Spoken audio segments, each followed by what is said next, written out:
out of the egg there, his name is Zarkator, and he wants nothing more than to destroy this planet.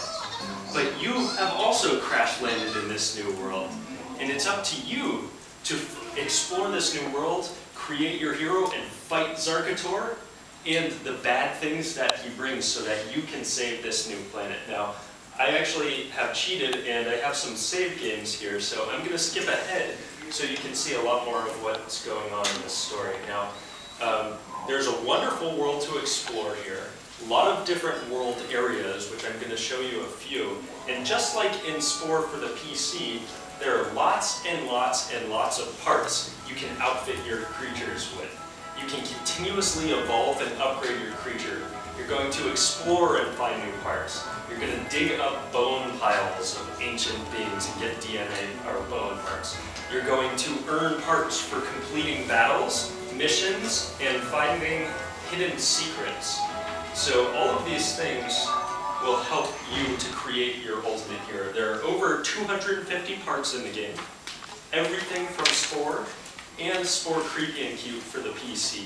And all of the controls have been made for the Wii from the ground up. Now, right now, I skipped ahead a little bit. This is about an hour or so into the game, where you're going to find out more about an ancient mystery in this world. So this is what's called the Ancient Grounds, and this is your friend Miji. He's one of the first creatures you meet on this new planet. He's a friendly sort of guy. He comes from a friendly tribe. He's going to help you learn about creating your hero and exploring and questing, finding quests. Now, you can actually find quests on the map. You just hit the plus button to pull up a map, no matter what world area you're in. You can see question marks for missions and quests that you haven't completed yet. Now these can range from defeating certain enemies to playing hide and seek, or actually doing dancing and posing mini-games using your Wii controls. And as you complete each quest, you'll get an exclamation point on here so you know what you've done. And for the completionists in you, because I know a lot of us are completionists, you can actually see how many blue meteor shards you've collected, how many enemies you've defeated, how many bone piles you've dug up, and how many secret quests you've completed on this portion of the map. There are quite a few. Now, the blue meteor. Now, what color was the meteor that your hero crash landed on? Anybody? Blue? All right. And as long as you're not colorblind, it's blue. So, blue meteors actually act as in-game currency. You can collect parts, but unless you have enough blue meteor shards, you're not going to be able to put them on your creature. So, this is my blue meteor shard stockpile. All you have to do is run up and kick blue meteor shards when you find them. Here's a bone pile. So you're going to dig that up. You're going to receive a reward. This is the Ichthyosaur. And the Ichthyosaur is actually a fin. New parts give you new abilities. So without a fin, I actually can't swim. When I get new parts, this tells me not only the attribute that this is for swimming, there are bubbles there, but it also tells me this attribute, or this fin, is more powerful than the last fin I have, whether I put it on or not.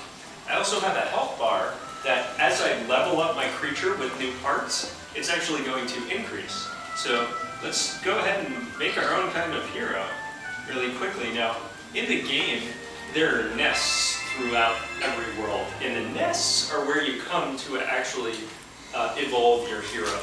So what you're going to see is, not only do you see the parts that you have right now, I have new mouths, there's a star there, new arms, new limbs, new feet, new hands, horns, and weapons, which are my favorite, and details like wings and fins. So I have 148 bucks, or meteor shards. So you can pick and pull your guy. You can make him taller and shorter. You want to change his shape, no problem. Just hit the morph shape.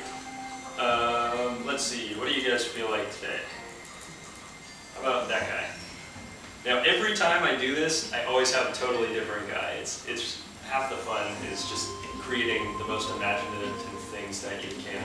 So, of course, for our new guy, you're going to want new limbs. You're going to want to move things around. You can pick and pull. You can shrink them. with just the touch of a button, using the nunchuck, you can shrink and enlarge different parts. So now he's got more muscles there. So I'm going to give him a big jaw. I like that one. And I'm going to put it on his stomach and make it really big. And as you play the game, you're going to unlock more parts. Is everybody okay with one eyeball? just want to be clear. Now I'm actually going to find these feet. You can have jumping abilities and striking abilities with your claws. So I'm going to give him, these are level 1 feet. I'm not going to give him any fists right now because I want to give him horns. And what horns do is they give me the ability to charge. I can also collect different parts that help me to spit poison or spikes or goo. There's even a missile launcher.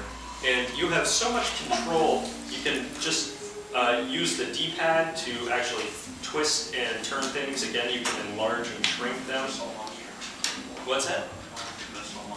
We'll see it later. I have lots more open. Now, I'm going to add some fins as well. Now, just like in Spore for the PC, you do have a complexity meter. So this is your DNA complexity meter here. And once you fill that out, you can't add any more parts. But you can certainly add a lot. We can add more legs to this guy. We can have more arms, whatever we like. And if we want to change his color, we can do that too. There we go. So this is Loudy, and you can change his name too. I'm not going to bore you with that.